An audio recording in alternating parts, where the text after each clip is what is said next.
भगवते वासुदेवाय। ओम नमो भगवते वासुदेवाय। ओम नमो भगवते वासुदेवाय। प्रीतोऽस्मि अनुगृहीतोऽस्मि तव भागवतस्य वै दर्शनस्पर्शनलापैराति तेनात्ममेधसा। অনুবাদ। দুর্বাসা মুনি বললেন, হে রাজন, আমি আপনার প্রতি অত্যন্ত প্রসন্ন হয়েছি। প্রথমে আমি আপনাকে একজন সাধারণ মানুষ বলে মনে করে আপনার আতিথ্য গ্রহণ করেছিলাম, কিন্তু পরে আমি আমার বুদ্ধির দ্বারা উপলব্ধি করতে পেরেছি যে আপনি একজন মহাভাগবত। তাই কেবল আপনাকে দর্শনের দ্বারা, আপনার চরণ স্পর্শের দ্বারা এবং আপনার সঙ্গে কথোপকথনের দ্বারা আমি অনুগৃহীত ও প্রীত হয়েছি।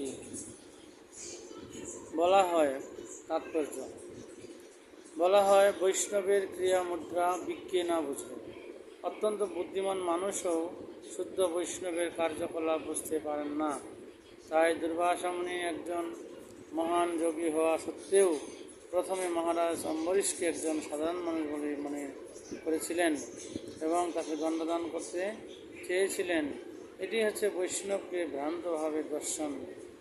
কিন্তু দুর্বাসা মুনি যখন সুদর্শন চক্রের দ্বারা নির্যাতিত হয়েছিলেন তখন তার বুদ্ধির বিকাশ হয়েছিল।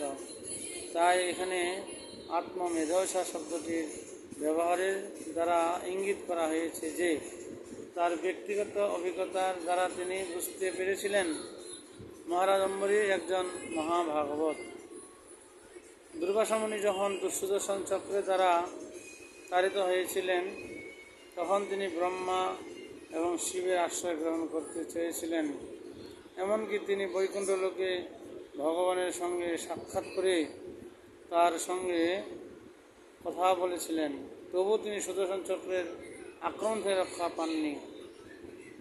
এইভাবে তিনি তার ব্যক্তিগত অভিজ্ঞতার মাধ্যমে বৈষ্ণবের প্রভাব উপলব্ধি করতে পেরেছিলেন।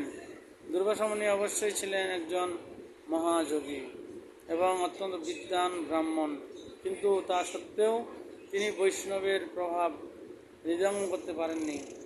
তাই বলা হয়েছে বৈষ্ণবের ক্রিয়া মুদ্রা বিজ্ঞে না বোঝায়। বৈষ্ণবের চরিত্র অধ্যয়ন করার ব্যাপারে তথাকথিত জ্ঞানী এবং যোগীদের সর্বদাই ভুল করার সম্ভাবনা থাকে। বৈষ্ণবকে চেনা যায় ভগবানের দ্বারা অনুকম্পিত হয়ে তিনি